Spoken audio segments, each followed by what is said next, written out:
مالدار ہونا ہوتا ہے تو وہ اپنی ہر ممکن کوشش کرے گا کہ جتنے بھی دلائل مل سکتے ہیں دلائل کو جمع کر کے لائے اور یہ بات بتائے کہ اگر کامیاب ہونا چاہتے ہو تو ایک ہی طریقہ ہے کہ پیسہ کماؤ. اس کے سائڈ افیکٹ بھول جاتا ہے کہ کبھی کبھار مال کی لالچ انسان کو درندہ صفت بھی بنا دیتا ہے. یہی دنیا کا مزاج ہے. یعنی انسان نے جس چیز کو بھی کامیابی مانا اس پر دلائل کے انبار لگا دیے اپنی فکر کے مطابق اور بات آگے کرتا ہوا چلا گیا. لیکن اور انسان نے جتنے بھی کامیابی کے راستے بتائے وہ تمام راستے عام طور پر نہیں بلکہ کلی طور پر مادی راستے ہیں. جیسے کامیابی کا راستہ تعلیم ہے یا کامیابی کا راستہ سرمایہ داری ہے. انسان نے کامیابی کی جو ڈیفینیشن بتائی ہے جو طریقے بتائے ہیں وہ تعلیم ہے یا سرمایہ داری ہے یا تہذیب و تمدن ہے یا کامیاب سیاست ہے. یہ کامیابی کے راستے بتائے ہیں انسان نے عام طور پر اور اس کے علاوہ کچھ اور راستے بھی بتائے ہیں. اور ایک انسان نے جب کامیابی کا کوئی ایک راستہ بتا دیا تو وہ اس کو مدلل کرتا چلا گیا اس پر اپنی فکر کے مطابق اس نے دلائل دیے لیکن اس نے بے ایمانی یہ کی کہ اس کے سرٹیفکیٹ پہ غور نہیں کیا. اگر کوئی ڈاکٹر دوا دیتا ہے تو آپ کو اپنے مرض کی دوا دیتا ہے عام طور پر وہ یہ نہیں بتائے گا کہ اس کا سرٹیفکیٹ یہ ہو سکتا ہے اور یہ ایک طرح کی بے ایمانی ہے. یہ دنیا کا مزاج ہے. اللہ رب العزت نے جب کامیابی کی بات تو عربی زبان میں کامیابی کے لیے 3 الفاظ استعمال کیے جاتے ہیں. ایک لفظ فلاح استعمال ہوتا ہے ایک لفظ فوز استعمال ہوتا ہے اور ایک لفظ نجاح استعمال ہوتا ہے. اللہ کے کلام کی خوبصورتی یہ ہے کہ جو تیسرا لفظ ہے نجاح ٹیمپریری کامیابی کو کہا جاتا ہے. عارضی کامیابی وقتی طور پر کوئی کامیابی مل جائے اسے فلاح کا اسے نجاح کہا جاتا ہے. اللہ کے کلام یہ لفظ استعمال ہی نہیں ہے. یعنی اللہ کی کتاب کوئی ٹیمپریری کامیابی کا راستہ بتاتی ہی نہیں. یہ اللہ کے کلام کی خوبصورتی ہے. یہ اس کے کلام کا اعجاز ہے اور بلاغت ہے. دوسری کامیابی ہوتی ہے فوز. فوز اس کامیابی کو بولا جاتا ہے تو کسی بڑے مقصد کو حاصل کرنے کے لیے چھوٹی چھوٹی وقتی کامیابی جو ہوتی ہیں یعنی بڑی کامیابی کے راستے کی جو چھوٹی کامیابیاں ہیں انہیں فوز کہا جاتا ہے.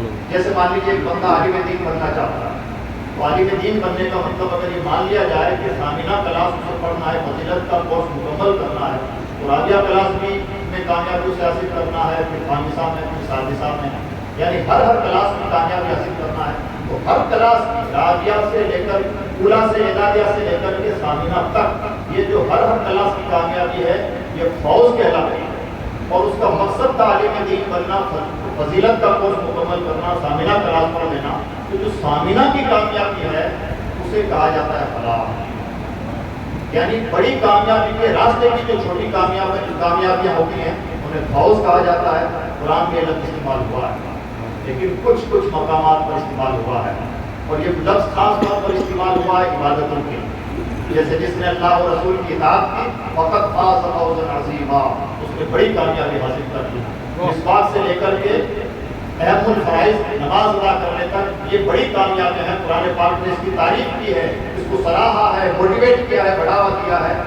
لیکن جہاں فلاح کی تعبیر قرآن پاک نے استعمال کی ہے وہاں عمل کا تعلق نہیں رکھا ہے وہاں اعتقاد کا تعلق رکھا ہے. اور اعتقاد کا بھی نہایت گہرائی میں جا کے اللہ کے کلام نے بات کی ہے. جیسے اللہ نے ارشاد فرمایا قد افلح المؤمنون ایمان والے کامیاب. آج ایمان والوں کی نماز پڑھ لیتے ہیں زکات دے لیتے ہیں لیکن بنیادی طور پر فلاح کا لفظ ایمان کے لیے استعمال ہوا ہے. یا اس کی جگہ پر اللہ نے تزکیہ کا لفظ استعمال کیا فلاح کا لفظ ارشاد فرمایا قد افلح من زکاہا. سبحان اللہ. آپ ایمان سے بھی تاکید پیدا کی اور اللہ نے ارشاد فرمایا فائنل کامیاب تو ہوا ہے جس نے اپنے من کی صفائی کی. لفظ استعمال کیا اللہ کے نام. اللہ نے اور آگے بڑھ کر اس کا بھی ایڈوانس لیول ارشاد فرمایا وقد خاب من دساہا. انسان کا ذہن چونکہ وسوسہ اندازیوں کا شکار ہو جاتا ہے ٹال مٹول انسان کی عادت ہے گلیاں نکالنے. انسان گلیاں نکال سکتا تھا تو اللہ کے کلام نے اس کا راستہ بند کیا اور فرمایا قد خاب من دساہا. ناکام ہے وہ شخص فیل ہے وہ شخص جس کے نفس نے اسے روند ڈالا جو ہمیشہ وہی کرتا ہے جو چیز چاہتا ہے. یعنی آپ دیکھیں اللہ رب العزت نے نجاح کی بات ہی نہیں کی قرآن ٹیمپریری کامیابی، وقت کی 1-2 دن کی کامیابی کی باتیں نہیں کرتا. قرآن اس کامیابی کی بات کرتا ہے جو آخر تک کامیابی ہے، لیکن اس میں بھی اہتمام رکھتا ہے کہ اس کا تعلق عبادتوں سے رکھتا ہے. ہاں جسے فائنل کامیابی کہا جا سکتا ہے. فائنل کامیابی کا مطلب ایسی کامیابی جس کے بعد میں ناکام ہونے کا چانس ختم ہو جائے. جیسے سامینہ کلاس کسی نے پاس کر لی، رزلٹ آؤٹ ہو گیا، سب کچھ اطمینان ہو چکا ہے کہ انسان پاس ہو چکا ہے، اسے کہا جاتا ہے فلاح. اگر کچھ بھی امکان ہے کہ ابھی بھی یہ فیل ہو سکتا ہے، کاپی ریجیکٹ ہو سکتی ہے، اسے فلاح نہیں کہا جاتا. فلاح اسے کہا جاتا ہے کہ منزل پہ پہنچ گیا، براجمان ہو گیا.